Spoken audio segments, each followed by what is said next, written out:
Good morning, sir. Vikrant, you are BBA LLB. Yes, sir. And you did your graduation in 2016 and then your LLB in 2019, picked up job in 25. Yes, sir. So why you did not do your LLB straight away instead of doing BBA? Sir, I pursued in 12th. I pursued commerce subjects. After doing commerce, there are majorly two options: BCom or BBA. So honestly, I did not have that clarity of what to do next. So I pursued my line, whichever I was pursuing in 11th and 12th. So I did BBA. And then why LLB? Then when I started the BBA course, there were certain subjects like the Contract Act and the Sales of Goods Act. They interested me, and I thought that law is the subject of my interest. So thereafter I switched to law. So your medium is English or Hindi in interview? I'm comfortable bilingual. Bilingual, okay. तो BBA में आपको sorry LL आपको इतना interesting लगा law, तो आपने फिर practice क्यों नहीं की? Sir, when I was in law, when I was studying law, thereafter that I got opportunity to meet with a few civil servants, and then I realized that okay, this was the course that through which major difference could be made in the lives of people, and kind of gives you diverse opportunities to work for people. So in law only I started preparing for civil services, and I kind of molded my direction in that way. So if I say you keep shifting your goals, then is it a true statement? No, sir. I would say that till 12th I was not sure about what to do till BBA. After that, law was the subject of my interest, and after that, since law I have been dedicated almost 5 years to this particular stream. So I'm interested in this particular stream. Okay, which branch of law you like the most? Sir, I would say Constitution somewhat intrigues me. Constitution. So what do you like of this Indian Constitution? Sir, I believe it is a document of social change. Indian Constitution. It basically encompasses all the sections of society, and it is a very inclusive document that has something for every section of the society. So that is what I like the most. Okay, tell me some articles which speak about social justice and inclusivity. Sorry, sir, I did not catch it. Speak about social justice and inclusivity. Sir, Article 14, right to equality. Thereafter, Article 15, that prohibits discrimination. Article 16 also, that promotes positive discrimination.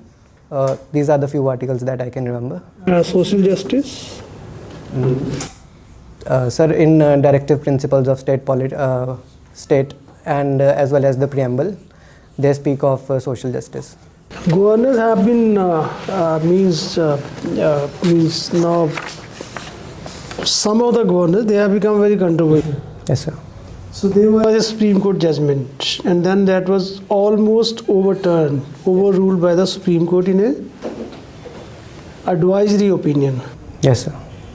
What do you think about these two issues? Means first the Supreme Court judgment setting a deadline for giving assent to the bills, and then overturning it. Sir, I believe Supreme Court of India is vested with the power to reconsider its opinion. So that was the power that they utilized. They felt that the earlier decision of the Supreme Court had some issues that need to be corrected. So they overcame that lag and came up with a new judgment. And that is what happened then. Okay, but unelected governors, can they sit over the legislation passed by the elected government or legislature? Sir, the Constitution itself does not frame any time limit for the governors to give assent to the bills, and that is what the Supreme Court has also reiterated. But the Supreme Court has also said that there should be a reasonable time that the governors return the bill for reconsideration or to the president. Reasonable time means can be uncertain also. Yes, sir, that is, in my personal opinion, that is what I found in this judgment, a kind of a loophole. it could have been better decided, because now that might open floodgates for future litigations. You see, if we look at the history of the institution of governor right from 1858 onwards till 1935, and then when it was codified in our own constitution in 1947 or 1950, when it was adopted or enacted, right?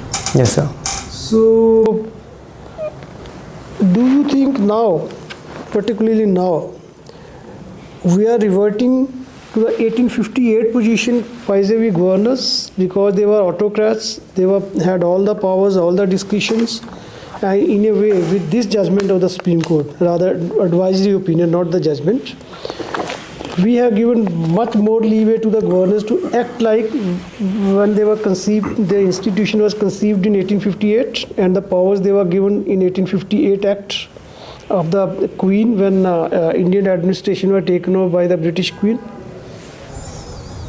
Sir, in my opinion, there are a few issues with the governors of India, and that is particularly to do with our colonial legacy. We have adopted the institution from the colonial times, so that hangover still remains. But I feel that after this Supreme Court judgment, the Supreme Court has definitely put some restraints on the powers, like the state government can approach the Supreme Court. And secondly, the Supreme Court has said that the governor cannot sit over the bills. He has only three options. He could either accept or reject or send for reconsideration for the president. So in a way, the Supreme Court is trying to keep a balance between the two. But in my opinion, sir, to say that that we have reached to that level would be a bit of exaggeration. But especially about the governors of the opposition, states ruled by the opposition, I'm talking about those 3 core states.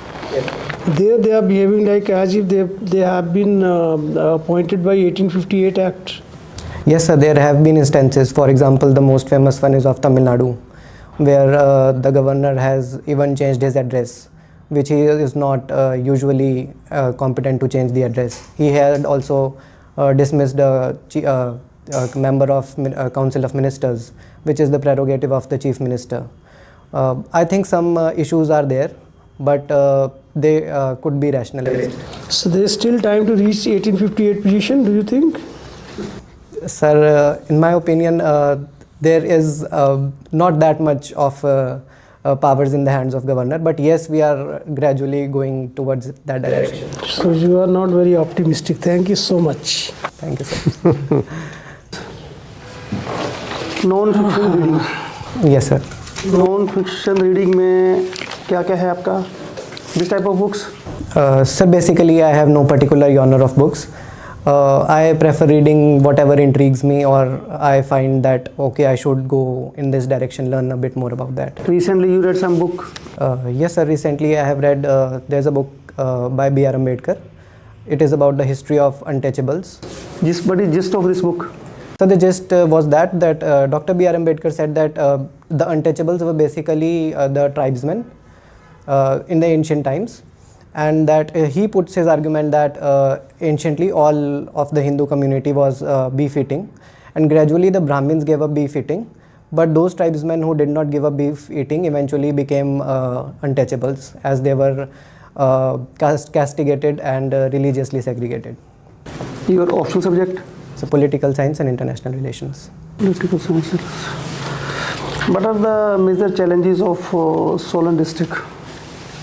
So the major challenges I could think of are traffic congestion is there, and the scarcity of water, extreme scarcity of water. In addition to that, if we see, the sex ratio of our district is declining, and fourthly, I see that there is a violation of construction norms, TCP norms that are there in the district. Why sex ratio is declining? Sir, in my opinion, that is due to the sun meta preference that is there prevailing in the district. According to me, that is the major reason. But sex determination is totally prohibited? Yes, it is definitely prohibited, but I think that the rules are not enforced strictly. So there might be lapses there that we need to identify and curb. What is the major role of TCP in the development of Himachal? So the role I could think of is that it gives the approvals of the buildings. It lays down the norms as to what should be the height of the building, what should be the area that is to be maintained between the buildings. So it kinds of balances sustainability with the construction activities. So what should be the points those should be kept in mind by the TCP so that unstructured construction should not be there? So that is I think the major step that TCP can take is drone surveys. Drone surveys would definitely help to find us whatever illegal construction has already been taken place. And secondly, that the whatever the new licenses or new permissions are granted, the officers should make a field visit of that particular building and visit that there first. You are extension officer? Yes. What is the role of extension officer in industry department? Sir, extension officer is basically a coordinating position in the industries department. We coordinate the policies of the directorate with the field offices, as well as we coordinate with the industries. We take up our schemes to the industries that okay, these are the schemes that are beneficial to you and you should apply under these schemes. In addition to that, if there is any loan that the industries want to take, then we help them in financing that loan through particularly through the banks. And in addition to that, we have the role of inspection of industrial units, whether they are fulfilling the norms and whether they are eligible for the incentives that are granted to them under HP industrial policy. So which are major industrial blocks? Sorry sir? Which are major industrial blocks? Industrial blocks kahan hai main? In Solen there are BBN belt. There is BBN belt. In Bilaspur the Gwalthai area is there. In Kangra we have Indora, and then we have in Una we have Gagret and Damb, Mehetpur. These are the particularly industrial important blocks. So why major industrial units are on border areas only? जो आपने बताए हैं सारे on border areas, why? Sir, it has more to do with the geography, because if we see Himachal Pradesh, the border areas, they are geographically more suitable for industries. There is not much of elevation as compared to the areas like Kinnaur and Chamba. So that is one reason. Second, I could think of is that because it is nearer to the destinations of the product. For example, in Baddi we can manufacture pharmaceuticals and then market them to Chandigarh and Delhi easily. So what are the major social problems from industrial sector and industrial units?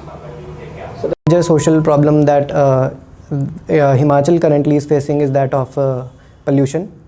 Recently there was a report that AQI of Baddi has reached a harmful level. So that is one problem. In addition to that, there are problem of land encroachments, change in land use, and as well as displacement of the people for industrial areas. Which type of industries are suitable for hilly state like Himachal? Sir, agro-based industries are the most suitable for hilly areas of Himachal. For example, in Lahaul and Spiti district, anything related to buckwheat, thorn can be manufactured.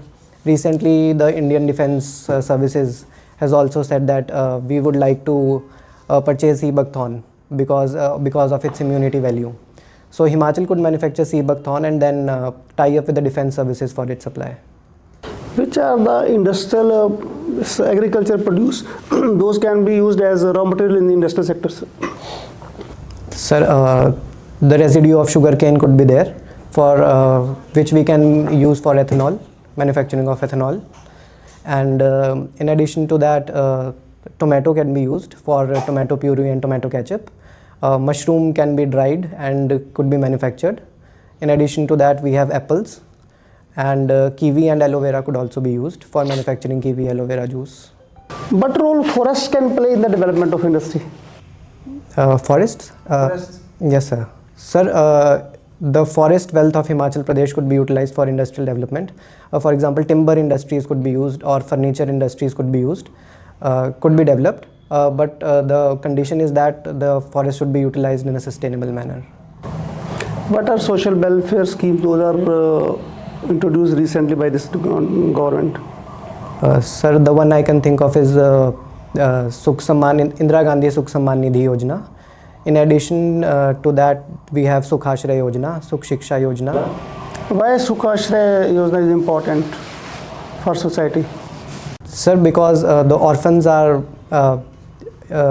majorly the most discriminated against and most vulnerable sections in the society, and so that is why it is important to uplift them. My last question. There is a problem of pollution in Delhi. Yes, sir. What are the main causes? Sir, the main causes of pollution of Delhi are the geography of Delhi itself. For example, if we look at Delhi, it is bowl shaped. In the north we have the Himalayas, in the south we have Nilgiris, and then to the east we have the Ganga Brahmaputra basin. So the pollution kind of accumulates over there. Secondly, sir, there is rapid urbanization. So the pollutants that are there in the city, they don't get blown away, they get settled in the city itself. And thirdly, as we have seen, sir, recently there may be some policy issues as well. For example, recently the definition of Aravali's has changed. So that is also major cause. But the initiative those are being taken recently by the government to mitigate this problem? Sir, the government has started the GRAP norms, under which, sir, I am not able to recall the full form, but under it there is a... What are its stages?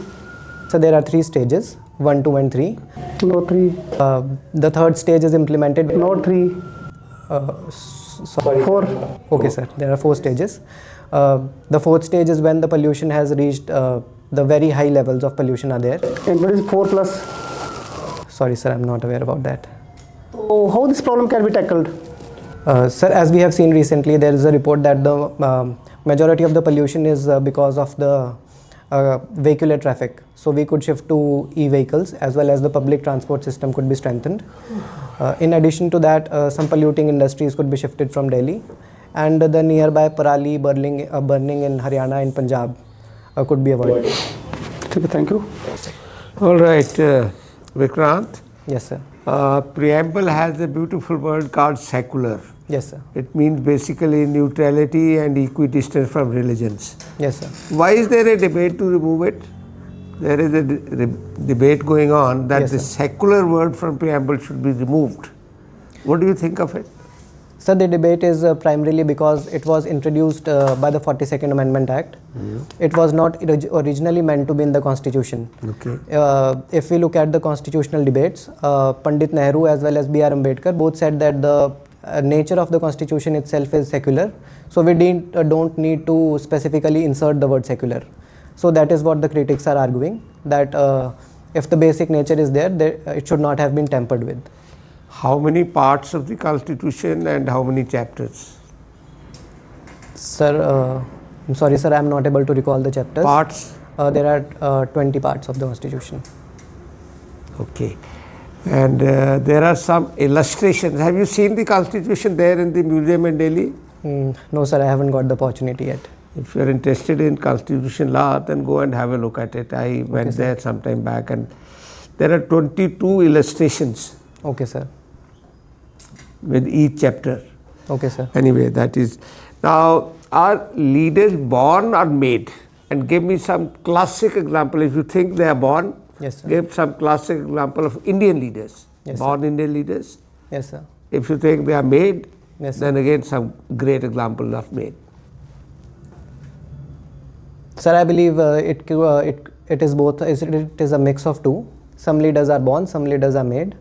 For example, if we talk about the leaders that are made, the example that I could think of is Rajiv Gandhi, Shri Rajiv Gandhi. If we think about leaders that are born, then I could think of Shri Mahatma Gandhi as one. Shri Mahatma Gandhi, how was he made when he realized what he wanted to do and became a leader after he was thrown out from a train in Africa? Yes, sir. How was then he made? Before that, he was a different kind of man entirely and had no leadership role, nothing. But once he realized that situation, yes, then he thought that he assumed the role of a leader. Yes, sir, it is true. Okay. What I thought was that Mahatma Gandhi was able to rally the population like no one else at that time could do. He yes, is the greatest leader we had, but does it mean anyway? Okay, sir. Please tell me that what percentage of 100 trials are in jails, in Indian jails? Sorry, sir, I am unable to recall that.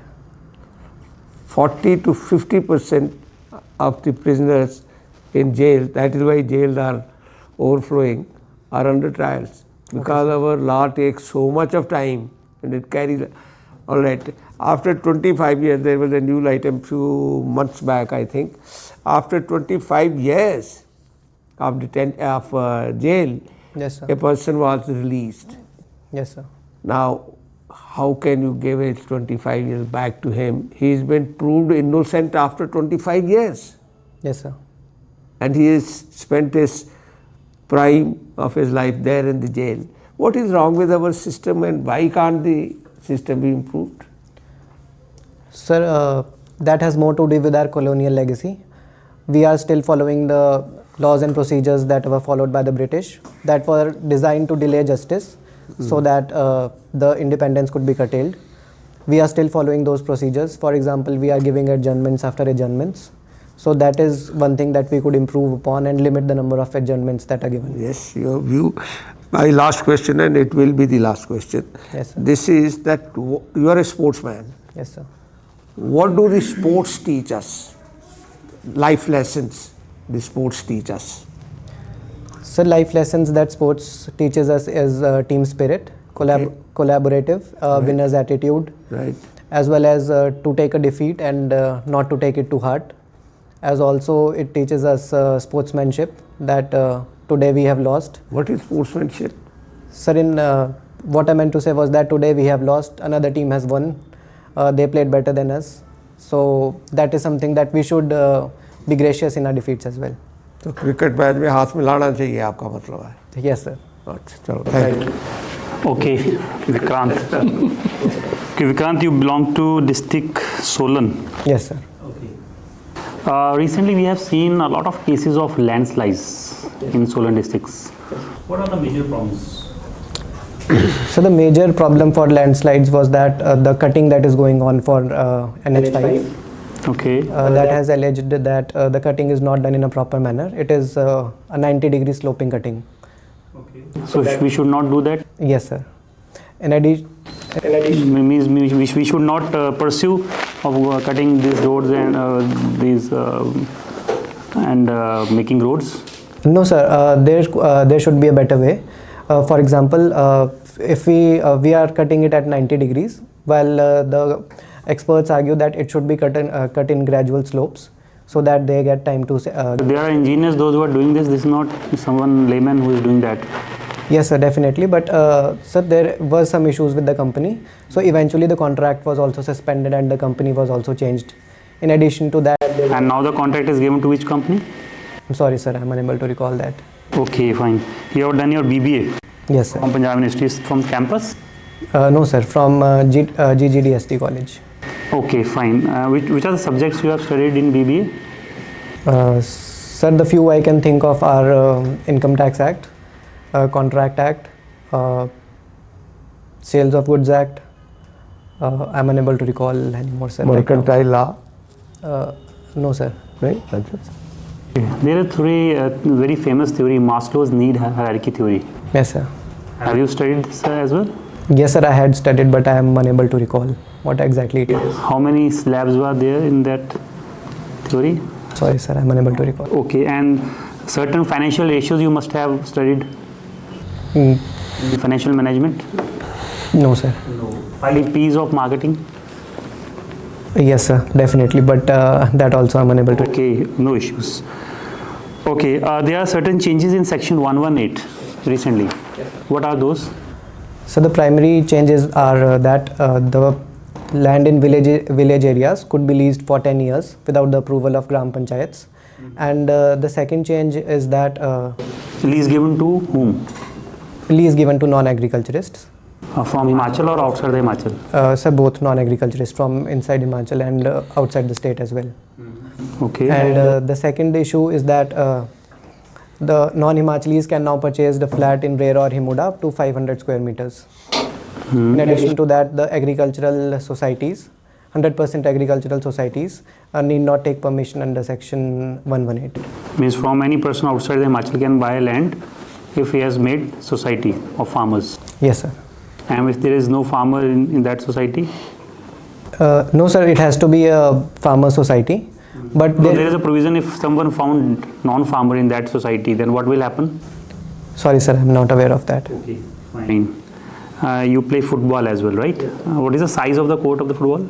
Sir, it varies from stadium to stadium. In FIFA? FIFA, the average size expected is 110 meter by 70 meters.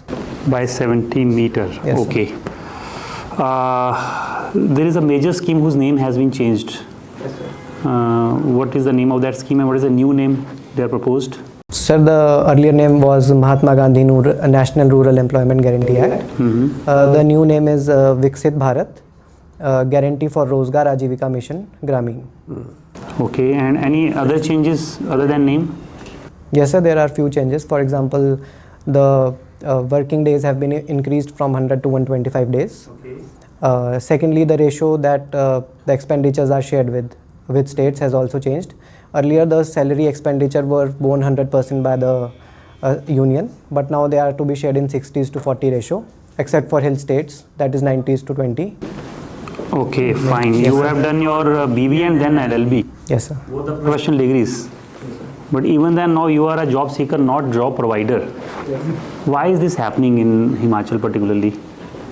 Sir, I think it is the charm of government jobs, as we come in contact with government jobs, with the public servants a lot, so we see them as idols. But giving jobs is not the job of the government. Yes, sir, definitely. I agree with your point, sir. But the problem that particularly Himachal faces is that we don't have an entrepreneurship culture yet, like that of Gujarat.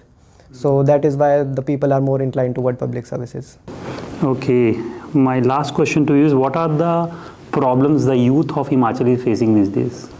So the major problem in my opinion is drug abuse. Besides that, there is unemployment and underemployment as well. So these are the major issues. Problem of unemployment and underemployment, I think, was the same thing. Yes, sir, majorly same thing, but underemployment means they are not employed in a manner that their professional degrees are meant to employ them. Okay, and how the problem of this drug menace can be tackled in Himachal? So the biggest thing that we can do is community participation. We can involve the Gram Sabha and Gram Panchayats because they are the cutting edge of any government machinery. So if we fight at that level, we will be able to curb it. For instance, the Bamblu Panchayat in Haryana, in Hamirpur, was recently recognized by the governor for its efforts in the same direction. Okay. Thank you, Vikrant. Thank you.